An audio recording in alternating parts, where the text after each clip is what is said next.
To finish out our initial unit, we want to start discussing some more advanced tools that are available to you for applying mostly styles, but also some dynamic programming options to your web pages.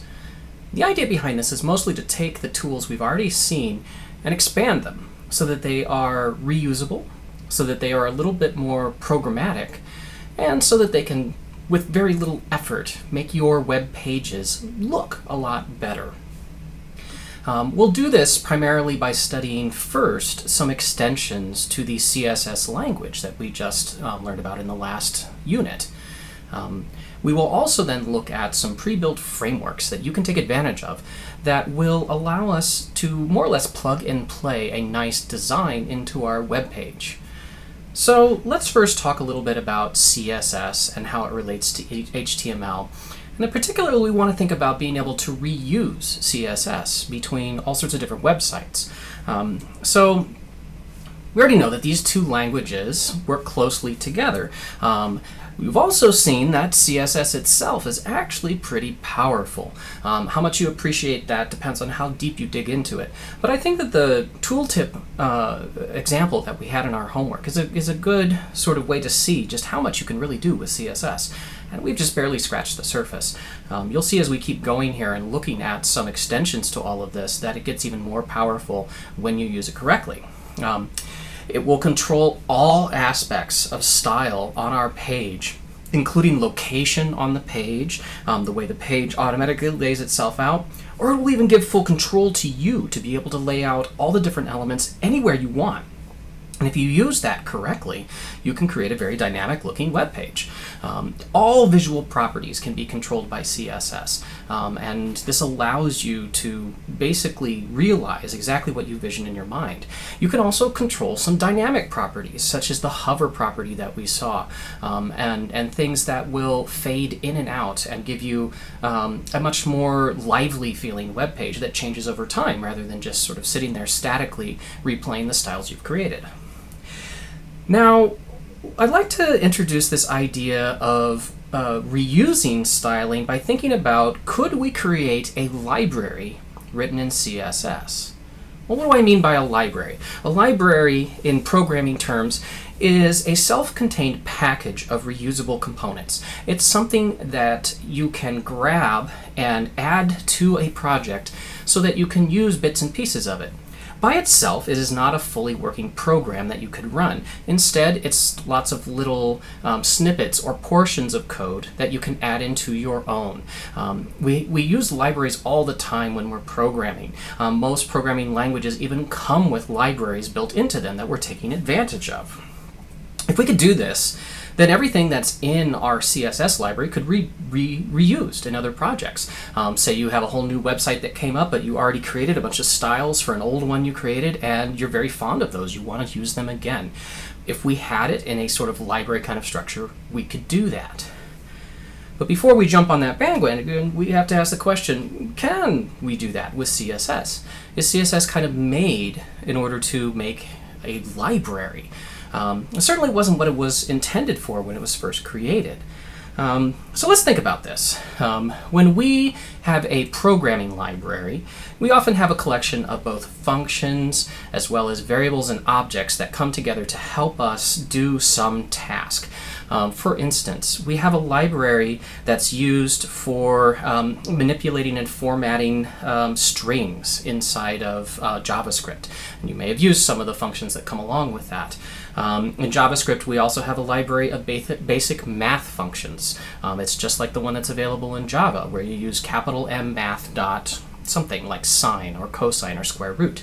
All of those are just functions that are sitting out there ready for us to use.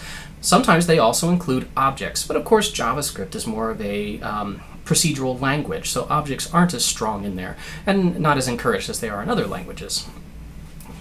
So this is kind of what we're talking about. Collection of data structures or algorithms designed for common tasks. And these almost always take the form of objects, classes, and functions that you can call. Those functions might be part of the objects, so they're member functions on the classes, or they might just be functions that are sitting out there global. That's much more likely if it's a JavaScript-based library, so that we can reuse those functions. And that's the whole goal. We pull in these things and we can take whatever those common tasks were that were represented by the library and do them again in a new project. The math library is a great example of this. You almost always need a few little simple math functions like sine and cosine, like square root, and you don't want to reinvent those every time you use them, but they're never built into the language. The language is meant to take lower level tasks than that. So you have a common library like math that you pull in and can reuse. In languages like JavaScript, math is always there. You don't even have to import it. Java does that too. It's not one that you have to pull in, but a custom library you've made yourself, you of course would have to pull in somewhere near the top so that you are including it and can take advantage of it. So what would a CSS library look like if we were trying to do this same sort of thing? We wanted data structures and algorithms for common tasks. Well, CSS doesn't really have data structures or algorithms. Really all it has are styles, and so we could say it's a collection of styles. CSS certainly supports that. And as we put that into a CSS file, we could think about keeping those styles as generic as possible, so that when we pull it into another page, we can both take those styles and use them, but also then override them later on with more specific styling that we want for that particular page. This is a pretty good approach. You even saw in our homework, we kind of did that. If you do it correctly, the tooltips that you create, which involve a lot of CSS, can be in their own file. You can link in tooltips.css and then link in your own styling page on top of that. And so you're kind of using tooltips like it's a library. And it still doesn't override your styles, it just adds the ability to do tooltips if you add the right classes to the right elements in your table. That's all it really does. Of course, the tooltips themselves, they're really simple. There isn't a whole lot going on there, even though the payoff's pretty big. You get a pretty cool effect on it in the end. So all we're really doing there is creating predefined classes. We had tooltip, we had tooltip text, and as long as you applied those classes appropriately, maybe introduced a div or a span here and there to hold some of those classes, you're able to pretty effectively reuse those styles in other places. When your job is small, that works fine. Tooltips, that was actually a pretty small thing, even though it did involve a fairly sophisticated CSS. There's no denying that. There were really only about 3 classes defined in there. That's pretty manageable. None of those classes were really children of one another. If you think about a parent-child inheritance relationship, none of them were really doing that. They just held either the text that was inside the tooltip or helped identify the location of the tooltip as being, the sort of parent class that the tooltip would show up around. That's all those classes were doing. However, libraries in CSS, just like in programming, can start to get very large. There are a few libraries that are out there for programming that might end up being bigger than your program itself because they do so much. There are large computing libraries. There are large libraries for taking advantage of networking tasks. There are large libraries for computer graphics rendering that do all of the details for you. Sometimes when these things get really big, we start calling them engines. And really, they're still reusable libraries, but they often come with extra things like editors and compilers that will put it all together into a single executable or things like that. But at their heart, they're still just libraries. Trying to tackle something that large with CSS alone is difficult. The community has already recognized this, and consequently, something else was needed in order to keep everything organized when things get big and make sure that you can still create this library efficiently. What we're talking about here are generally referred to as styling languages. So a good example of styling languages, really the only 2 that people use in any regularity anymore, are called Sass and Less. These are languages that sit on top of CSS and provide additional functionality. Mostly, they make it look like a programming language. They give you all sorts of useful things like variables, functions, and other control structures, we'll say. Control structures being things like decisions, if statements, I'm sure you're familiar with, if-else statements, and loops. repetition being the other big control structure. These languages add those to your tool or your tool belt in the CSS language. This makes it much more possible to write CSS code succinctly and to reuse it in other chunks without having to, or without creating a big tangled mess of interrelated structures. Everything just becomes much more programmer-like, and this is kind of what you need as your libraries get really big. These types of things like functions and variables, as simple as they seem, these are the building blocks of large complex systems, and we don't have them in CSS. In CSS, it only is the syntax you've seen so far. And there are a few interesting things you can do with pseudo classes and with pseudo elements. You saw some of those, but those are very specific as to their applications. They aren't something as generic as a variable or a function or a loop. Now, in order to make this work, Sass and Less are what we call pre-processed languages. This means they actually have to be compiled in a way. Really what is happening here is we're translating them. We're translating them from their own version, which includes more than CSS does, into pure CSS. So you write your code in the styling language, Sass or Less, and then the preprocessor or compiler goes through that code and converts it into CSS. It will generate the appropriate CSS to match that. You cannot load Sass or Less directly into a web browser. They are not standard languages. They were made by third parties, by people that wanted to extend the capability of styling languages. They are not part of the World Wide Web Consortium standards. Consequently, you have to translate them into pure CSS. This is a small step in your overall process. It's done once while you're creating the website, though in reality you'll probably do it lots of times. As you're writing your Sass, you're constantly translating it to CSS. But once you've finished it and it's all done, the CSS is generated from it, and that's the only thing you ever give to the user. You give them the generated CSS. And unless they're really slick, they'll have no idea that you used something like Sass or Less to generate it. One of the real key reason we want to learn about this and why you might want to use it is because, as I already mentioned, it makes tackling a large library possible. The other reason is that some people have already made some really cool large libraries that take advantage of these languages already. And you might find it to your interest to be able to dig through these and understand them, or even customize them. If you know Sass or Less, you can take a large pre-existing library and make it your own. You can edit the code, recompile it down to the CSS, and have a very unique looking website that still looks as polished and robust as the original package that you're using. We'll be looking at one of those packages eventually, but for right now, let's just take a look at what this really looks like. What is a styling language? So we're going to try this out. Now, if we wanted to do this right, I would have you install the Sass compiler. You really can't do anything with Sass unless you can then compile it to CSS in order for it to be viewed. But we're going to work around that. I'm going to go to the website CodePen. If you haven't ever explored that before, I highly recommend it, codepen.io. This is a place where they've got some predefined sort of setups for you, where you can work in these different languages with these more modern extensions like Sass or like Less available to you.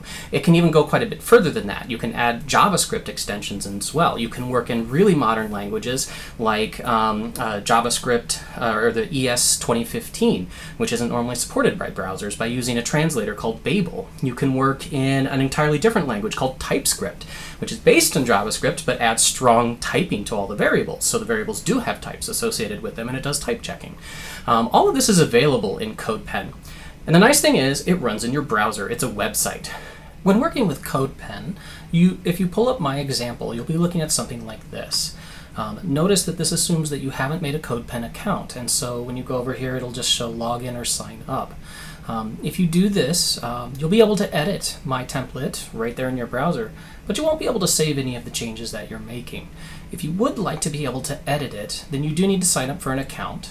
You can do this through many other third-party accounts, but I highly recommend just doing individual pen. You can say join CodePen for free. Don't be lulled in by any of these plans they're offering you.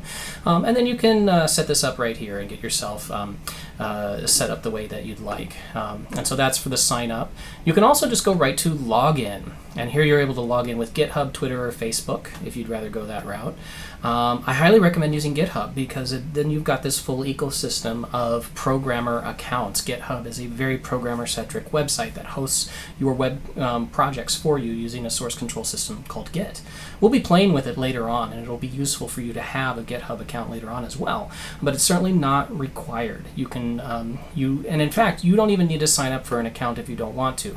You can play with this all you want without saving it. If you do end up signing up for an account and you want to be able to fully save it, what you would want to do is this right here. You'd want to click Fork. And then this will create your own version of it that you can save and work with. You can also work with it anonymously if you like, but just be aware that you are not going to be able to get back to it very easily. Some other things that you might find useful here, I had gone ahead and hidden the JavaScript portion of this. You can just say minimize JS editor because we aren't doing anything with JavaScript. You can pull these panels as much as you like to get them to the right size. You might also find some of the other views to be handy. In particular, if you go over to something like this, that might fit better on your screen than the really wide one that I had before. So feel free to play around with these things while you're working through this example in CodePen. The purpose of this is to just serve as a template for playing around with Sass. And we're going to just go through and create some styling with this and then see what happens when it gets compiled into Sass. Now I've already set up this CodePen to do what we want. You'll notice with each of these you do have some options. You can go up in here and you can set, okay, here's what my HTML should look like. You can actually, there are some pre-processed language for HTML as well, but we're not going to get into those in this class. CSS, you can select other pre-processing languages. These are the big ones. Less, SCSS and Sass are kind of two flavors of the same thing. We'll talk about that in a moment. Stylus is another one. And post-CSS, I'll mention in just a moment here what that is. And there's some other options down here, most of which you won't need to worry about. JavaScript has the same thing. Like I mentioned, you can edit in TypeScript. You can use Babel, which translates modern JavaScript into browser-compatible JavaScript. Lots of fun things you can do in here. If you're using my template, it's already pre-set up to do what's called SCSS. And that's what we want to work with. Now, for those who would like to dig a little deeper into this than the example we're going to do today, I should also point you to sass-lang.com. This is the main Sass website where you can look through and see all sorts of interesting things about your about the Sass language and the way it works. And in particular, I do want to point out here this Learn Sass section. There's a bunch of great examples in this. Now, you'll want to move past pre-processing. That sort of gets you set up to actually process it. And come on down to variables where you can try things out. You'll notice Sass always offers you two types of code syntax.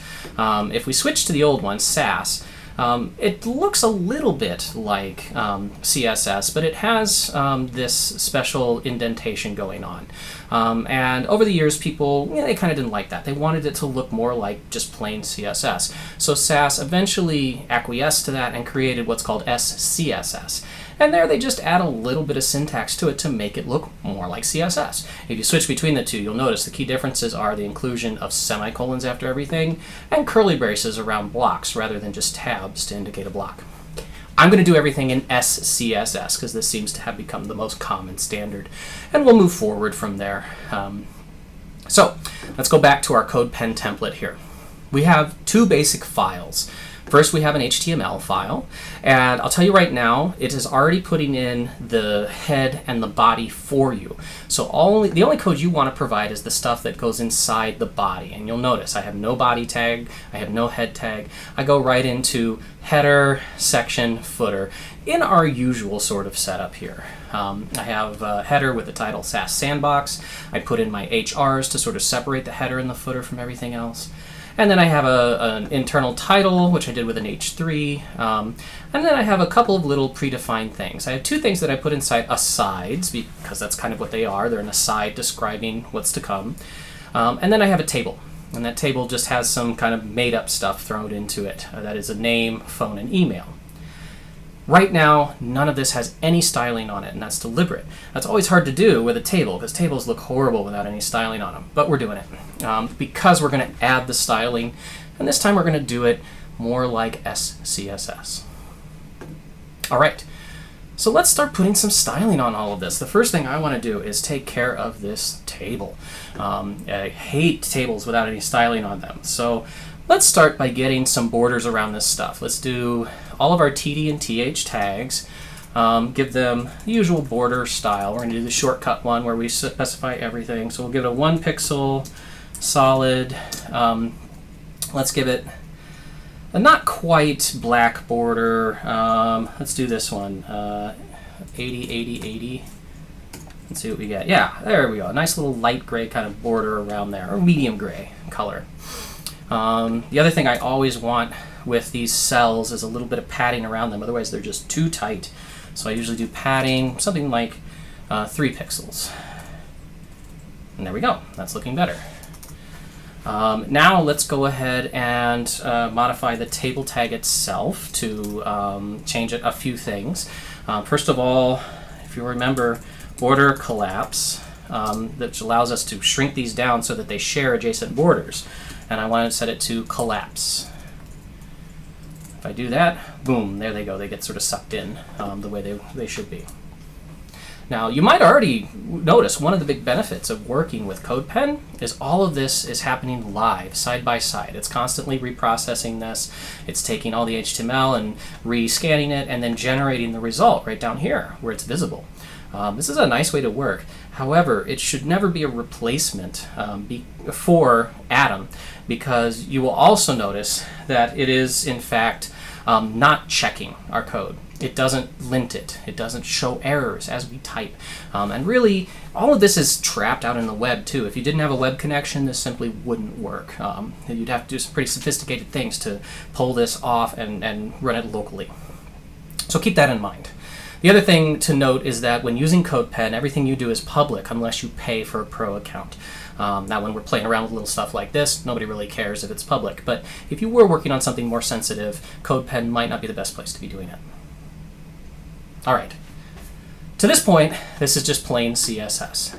And this is sort of what's nice about working with SCSS as opposed to the old school Sass language, is that it is backwards compatible with CSS. I can write CSS into it, and it just works. I don't have to worry about conflicting between those two languages. Let's do a few other things here. For the table, I'd like to give it a border as well. Let's see, 1 pixel solid, 80, 80, 80, just like before. Only since this is the outside of the entire table, let's make it a little bit thicker. There we go. So we get a nice thick border around the outside and thin borders on the inside. And a nice simple little trick. Now, as a programmer, when I look at something like this, I immediately see something happening that I want to try and avoid, and that is code repetition. Right here, you'll notice I have the color 80, 80, 80, which is that sort of medium gray color, and up here I have the exact same one. I've used it twice. And here you can see it's sort of becoming my color of choice for borders. This is an obvious candidate for a variable.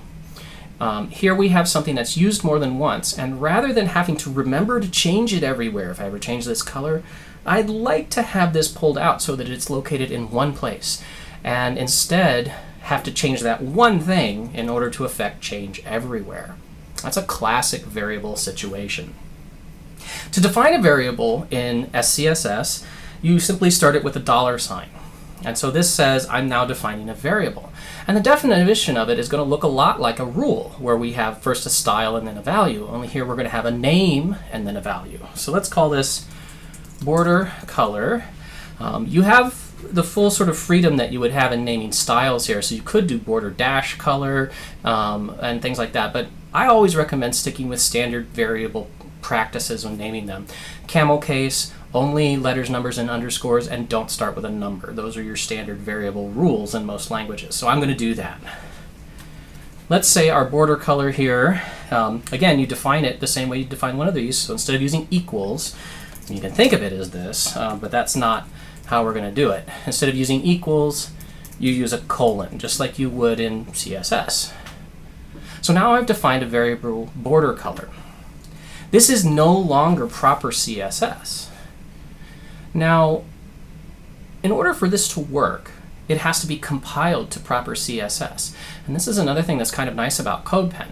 If I come over here to this little arrow and click on it, I can view the compiled CSS. It's doing that for me in the background. So if I click that, notice here it is. It really hasn't changed a whole lot other than the variable is gone, because variables are not there in regular CSS. Now if I want to go back, I just click it again and I'm back to my SCSS. Let's make use of that variable now.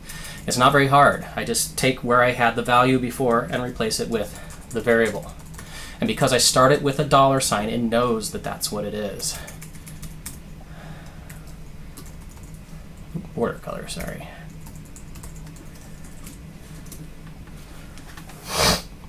Oops. I kind of broke it there, didn't I? I put it in the wrong place. Let's fix that. Pull that out, delete this, $, border color, and put that back to collapse. There we go, that's better. Got to put it in the right place. Now, for a very small project like this, just playing around with SCSS, the value of this is very hard to see.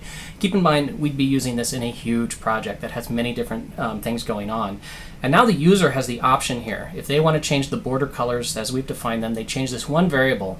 And anywhere we're using a border, as long as we're careful to use border color, it will trickle down. And every single place we've used it will now receive this new value. That's the real power of this. Let's take a look at the compiled CSS. Not surprisingly, all you see is that it is now replaced where we had $ border color with that variable's value. A very simple idea here. Back to the uncompiled version. Just for fun, let's change some of this around. Let's see if we did red, green, blue. Let's take out the green. Take that back to 0. We get a nice sort of medium purple color. Not too bad. It's kind of a fun purple. Or we could bring in a little bit of green. Let's bring in like 30 here. See what we get for that. Yeah, it's sort of a muddy purple now. If we bring in more of this, let's take it up to like 50. It's little by little turning gray as we bring more and more in. And then eventually when we get all the way up to match that, we do get this dark gray color. What if we were to take our green all the way up here? Ew, nice bright green. I hate full-on bright colors like that. They sort of bother me. Oh, and there's a nice sort of muted green if we keep this high but still have these in there. And we're just playing around a little bit with this. And notice, it's changing both of these every time, both the thick border around the table and the inner lines, which are around the cells. All right, let's put it back to 80, 80, 80 that we had before. So this is how variables work. You can do a lot with variables. It works more or less the same way you use variables inside your own code. Any place you want a value to be it's more dynamic, one that you could change or that you could share between multiple styles like we're doing here, just replace it with a variable. Usually your variable definitions go up near the top, and I believe they do have to be defined before you can use them. So for instance, we wouldn't be able to define border color down at the bottom. We should really be defining it at the top before we use it. So keep that in mind. And they should definitely be defined outside of any selectors. Putting them inside a selector just sort of begs the question why, especially if you're going to use it somewhere besides that one selector. So most of the time you'll be defining it up at a global context and usually up near the top of your SCSS file. Let's see what else we can do with variables. Let's create a primary color of navy. I always like the navy color. And let's apply this to, let's apply it to all of our header elements. So that's going to be H1 and H3 in this particular one. I'm going to say color, $ primary color. And there we go. We've got our nice little navy colored header 1 and a navy color header 3 right here. So you can see where this could go from here, and exactly how this works into a much larger library. It just serves the purposes of keeping things generic within the code and allowing you to define constants up near the top. That's its most primary use. Now, let's step forward here and go one step further in terms of trying to make all of this look a little bit nicer. One other thing I always like to do with my tables is create some nice widths to apply to them. Otherwise, they always shrink down and kind of fit tightly around their content, which isn't necessarily what I'd be going for.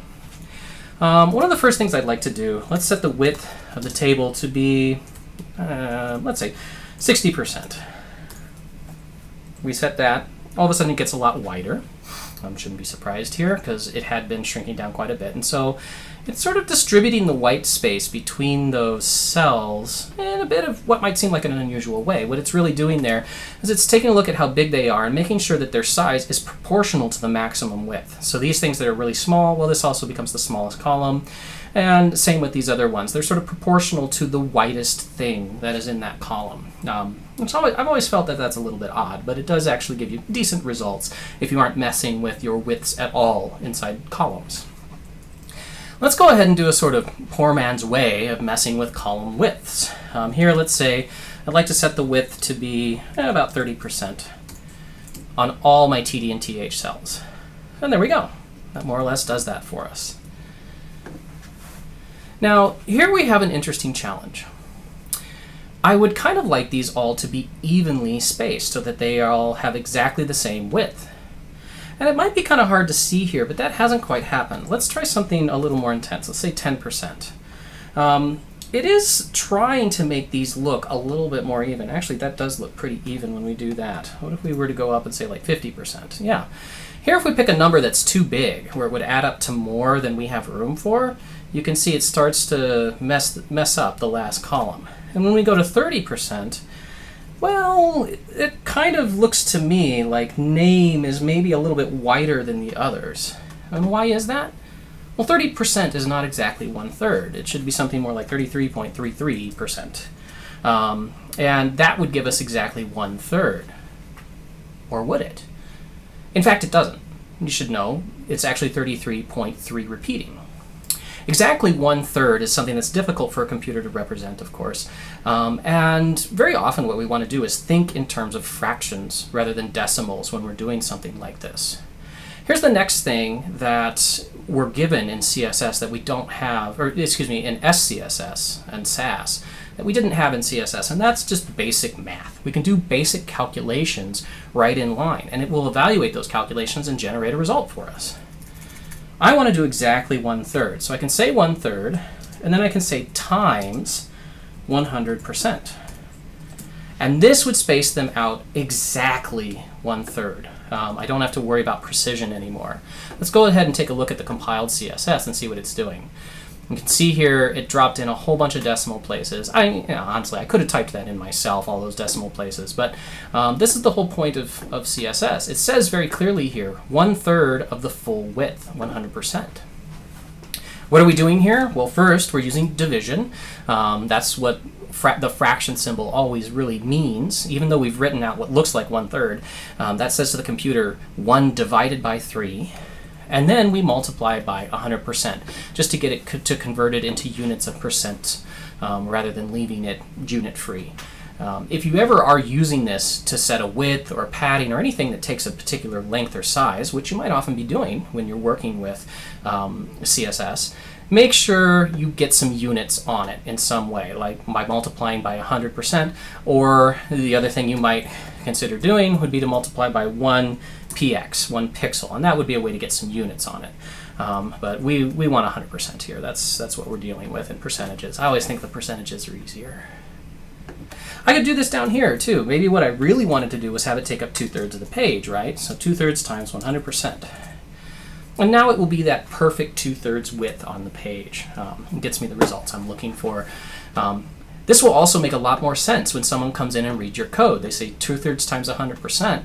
Oh, I know what that means. If I had put in 66.67 or something like that, well, it's not quite as obvious what I'm trying to do right off the bat, though I guess most people reading that would know that that 66% is 2/3. So here, is just a real baby example of one of the other big features that we have, namely the ability to do math right in line, and it will compute the results for you as it generates the related CSS.